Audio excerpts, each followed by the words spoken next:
Hi viewers, welcome to our channel. ప్రస్తుతం మనతో పాటు సీనియర్ జర్నలిస్ట్ దాము బాలా సార్ వారితో మాట్లాడదాం. నమస్కారం సార్.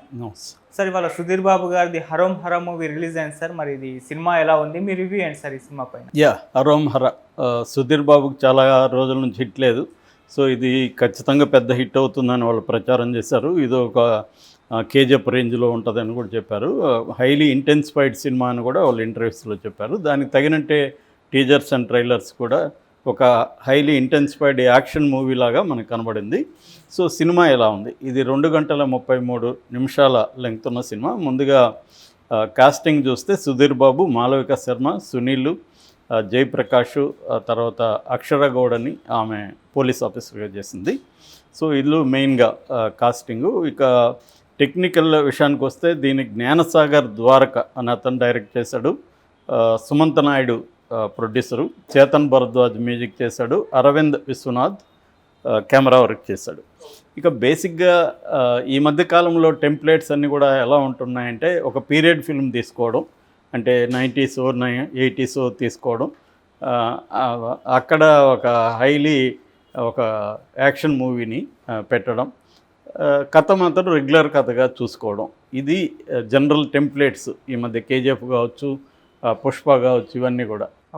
దానికి తగినట్టు సెట్స్ మీద ఎక్కువ డిపెండ్, సెట్ వర్క్ అంటాం. అంటే సెట్స్ కాకపోయినా రియల్ లొకేషన్ అయినా కూడా పీరియడ్ లుక్ రావాలి కాబట్టి సెట్ వర్క్ ఎక్కువ ఉంటుంది. ఆర్ట్ డైరెక్షన్ అనేది ఎట్లా ఉంటుంది. అలాగే వీళ్ళు కూడా అదే టెంప్లెట్ని ఎంచుకున్నారు. ఒక కేజీఎఫ్, ఒక పుష్ప, ఈ కైండ్ ఆఫ్ టెంప్లెటే ఇది.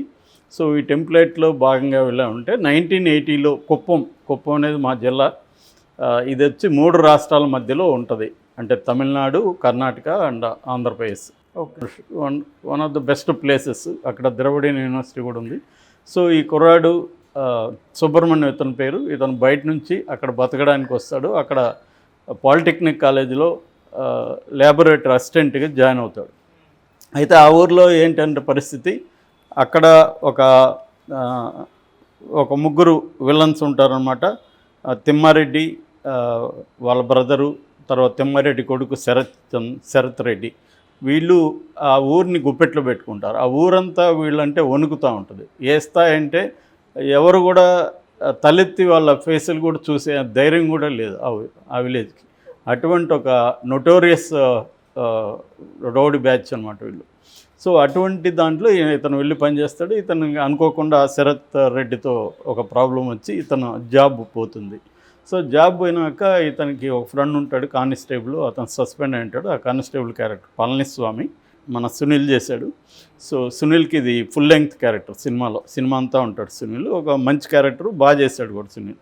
సో అతని దగ్గర గన్ ఉంటుంది. అది చూసి ఇతనికి ఆల్రెడీ టెక్నికల్ నాలెడ్జ్ ఉంటుంది కాబట్టి ఆ గన్ను తయారు చేద్దామని ఇతను డిసైడ్ అవుతాడు. అలా వీళ్ళిద్దరు కలిసి గన్స్ తయారీలోకి వెళ్తారు. గన్ స్మిత్గా అతను మారుతాడు. సో ఫస్ట్ హాఫ్ అంతా కూడా ఇతను ఇంట్రడక్షను, ఇతను ఎలా గన్ స్మిత్గా ఎవాల్వ్ అయ్యాడు అనేది ఉంటుంది. ఈ విలన్స్ని ఎలా ఎదుర్కోబోతున్నాడు అన్న ఇది ఉంటుంది. ఇంటర్వెల్కి ఒక బ్రహ్మాండమైన ఫైట్, చాలా బాగా చేస్తారు. అది యాక్షన్ సీక్వెన్స్. సో ఆ యాక్షన్ సీక్వెన్స్తో ఇంటర్వెల్ ఉంటుంది. సో సెకండ్ హాఫ్లో ఇతను అందరూ ఊహించినట్టు కాకుండా ఆ శరత్ చంద్రారెడ్డితోనే ఫ్రెండ్షిప్ చేస్తాడు. అతనికి ఫ్రెండ్గా మారుతాడు. సో అక్కడి నుంచి తర్వాత ఫైనల్గా ఇతను ఆ ఊరిని వాళ్ళ నుంచి ఎలా కాపాడాడు, ఆ ఊరికి ఇతను ఒక దేవుళ్ళలాగా ఎలా మారాడు అనేది బేసిక్ స్టోరీ. ఇది విన్నప్పుడు ఏంటంటే, బయట నుంచి ఒక వ్యక్తి ఒక విలేజ్కి రావడం, లేకపోతే ఒక టౌన్కి రావడం, అక్కడ ఉన్న రౌడీల్ని ఎదుర్కోవడం, ఇతను వాళ్ళందరినీ ఎదుర్కొని ఇతను ఒక పెద్ద స్థాయికి వెళ్ళడం అనేది టెంప్లెట్. ఇది మనకి శివ నుంచి ఇంకా బ్లాక్ అండ్ వైట్ నుంచి ఇదే టెంప్లెట్స్ సేమ్ ఇది. సో అంటే కథ రొటీన్, ఇందాక నేను బిగినింగ్లో చెప్పినట్టుగా. అయితే దీంట్లో ఏంటంటే యాక్షన్ సీక్వెన్సెస్ చాలా బాగా చేశారు. స్క్రీన్ ప్లే కూడా ఏంటంటే ఎక్కడా కూడా ట్విస్ట్లు టర్న్ లేకుండా ఒక లీనియర్ స్టైల్లో స్క్రీన్ ప్లే మనకి వెళ్ళిపోతుంది. అయితే ఫస్ట్ హాఫ్ చూసుకున్నప్పుడు బిగినింగ్ చాలా టైం తీసుకున్నారు. మామూలుగానే యాక్షన్ సినిమాల టెంప్లెట్ ఎలా ఉంటుందంటే, ఫస్ట్ 50 నిమిషాలు పెద్ద కథలోకి వెళ్ళరు. అక్కడక్కడ ఇంట్రొడక్షన్లు చేసి కొద్దిగా సస్పెన్స్ క్రియేట్ చేసి ఏదో టైం పాస్ చేస్తుంటారు. ఒక రొమాన్స్, ఒక కామెడీ, ఒక యాక్షన్ ఇలా నడుస్తుంటుంది. General formula. అవును, తమిళైనా ఇండియన్ సినిమా ఇది. బేసిక్గా. కథలోకి వెళ్ళడానికి మన వాళ్ళకి టైం కావాలి, ఎందుకంటే 2 గంటల 20 నిమిషాలు ఎంతో సినిమా ఉండాలి కదా. అందుకే ఈ కథ ఏమో చాలాసార్లు చాలా తక్కువ ఉంటుంది, చిన్న కథ ఉంటుంది. సో అందుకని ఈ ప్యాటర్న్లో వెళ్తుంటారు. ఇది కూడా అలాగే వెళ్ళింది. సో ఒక లవ్ స్టోరీ, కొంత మెచ్యూర్ లవ్ స్టోరీ అని చెప్పుకోవచ్చు ఇది. దాని తర్వాత యాక్షన్స్, ఇతని గన్ తయారీ, దీంట్లో వచ్చిన ఇబ్బందులు. సో ఇవన్నీ ఇలా సాగిపోతుంటుంది. అక్కడక్కడ స్లోగా ఉంది ఫస్ట్ హాఫ్. అయితే ఫస్ట్ హాఫ్ బెటర్గా ఉంది సెకండ్ హాఫ్తో పోలిస్తే. సెకండ్ హాఫ్ ఏమో ఇంకా స్లోగా ఉంది, ప్రిడిక్టబుల్ సీన్లు ఎక్కువ ఉన్నాయి. ఫస్ట్ హాఫ్లో మనకు ఆ బ్యాక్గ్రౌండు సెటప్ అది కొంత కొత్తగా ఉంటుంది. కుప్పంలో ఉండే ఆ స్లాంగ్ కూడా చాలా బాగా చేశారు. ఇప్పుడు పుష్ప దగ్గర నుంచి ఇవన్నీ జాగ్రత్తలు తీసుకుంటున్నారు, లాంగ్వేజ్ ఎట్లా అథెంటిక్గా ఉండడం అవన్నీ, అది దీంట్లో బాగుంది. సో అన్నిట్లకి ఇది చాలా బాగా చేశాడు. అతను చాలా కష్టపడ్డాడని కూడా డైరెక్టర్ కూడా మొన్న ఇంటర్వ్యూలో చెప్పాడు. వర్షంలో కూడా విపరీతంగా తడిచాడు, ఏ హీరో కూడా చేసేవాడు కాదు, ఇతను చేశాడని. సో అవన్నీ కనబడుతుంది మనకి. సుధీర్ బాబు కొత్తగా ఉన్నాడు, చాలాసార్లు చాలా క్యాజువల్ కైండ్ ఆఫ్ క్యారెక్టరైజేషన్ అతనిది. అంటే కమ్వాట్మే అంటారు ఇంగ్లీష్లో, అంటే ఏది జరిగినా అతను దేనికి పెద్దగా స్పందించడు, క్యాజువల్గా తీసుకుంటాడు. అటువంటి ఒక క్యారెక్టర్లో కరెక్ట్గా సూట్ అయ్యాడు. అండ్ అది బాగుంది. అట్లాగే సునీల్ కూడా చాలా కాలం తర్వాత ఫుల్ లెంగ్త్ క్యారెక్టర్ చాలా బాగా చేశాడు. ఇంకా మాళవిక శర్మ రెగ్యులర్గా ఉంది. ఇంకా మిగతా చెప్పుకోవాల్సినంత పర్ఫార్మెన్స్ లేవు, బట్ అందరూ సూట్ అయ్యారు. దీంట్లో ఏంటంటే మొత్తం ఫార్మేట్ అంతా కూడా కేజీఎఫ్ ఫార్మేట్ తీసుకున్నారు. స్లో మోషన్ యాక్షన్ సీక్వెన్స్, చివరికి వెళ్ళను నడుస్తూ ఉంటే కూడా స్లో మోషన్ బిల్డప్లు ఉంటాయి. అది ఒక్కొక్కసారి మనకు చికాక్గా ఉంటుంది.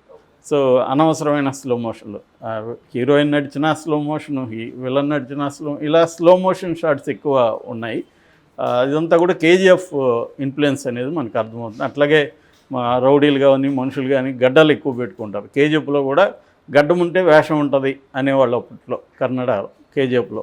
అందువల్ల అక్కడ నేను నయం డైరీ పర్ఫార్మెన్స్ ఇది బేసిక్గా. ఇక టెక్నికల్గా తీసుకోవాలంటే దీనికి నెంబర్ 1 కేటగిరీ మ్యూజిక్. ముఖ్యంగా బ్యాక్గ్రౌండ్ స్కోర్ లేకపోతే ఈ సినిమా ఈ స్థాయి ఎఫెక్టివ్గా ఉండదు.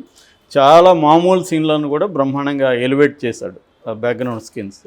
కానీ ఒక్కొక్కసారి ఏమవుతుందంటే సెకండ్ హాఫ్లో ముఖ్యంగా సీన్లో విషయం ఏముండదు, బ్యాక్గ్రౌండ్ స్కోర్ ఏమో ఎలివేట్ చేస్తుంటుంది. మనకేమో ఏందిరా ఇది, అక్కడ ఏమి లేకుండా నువ్వు ఎందుకు చేస్తున్నావు అన్నట్టుగా అనిపిస్తాం. అది 2-3 చోట్ల అలాంటిది ఉంది. సో ఓవరాల్గా ఈ గన్ స్మిత్ ఎదుగుదల చాలా ఎఫెక్టివ్గా ఉంది. కొన్ని చోట్ల డైలాగ్స్ కూడా బాగున్నాయి. మనకు ఆల్రెడీ ట్రైలర్లో కూడా మనం చూసాము. ఆయుధం అనేది ధనవంతులకు అవసరం, పేదవాళ్ళకి ఆయుధమే బలం, ఇలాంటి కొన్ని డైలాగ్స్ అంటే సిచ్యువేటెడ్, అక్కడ సిచ్యువేషనల్గా బాగా పడ్డాయన్నమాట. బాగుంది. సో ఓవరాల్గా పెర్ఫార్మెన్సులు, బ్యాక్గ్రౌండ్ స్కోరు, పాటలు ఓకే, అవేం బ్యాడ్గా అయితే లేవు. తర్వాత కెమెరా వర్క్ కూడా చాలా బాగుంది. Production values and art direction ఇవి చెప్పుకోవాలి ఖచ్చితంగా, ఇది చాలా బాగా చేశారు. తర్వాత మైనస్లు విషయానికి వస్తే సెకండ్ హాఫ్ బాగా మైనస్ అని చెప్పొచ్చు, ప్రెడిక్టబుల్ ఇది, క్లైమాక్స్ కూడా మైనస్.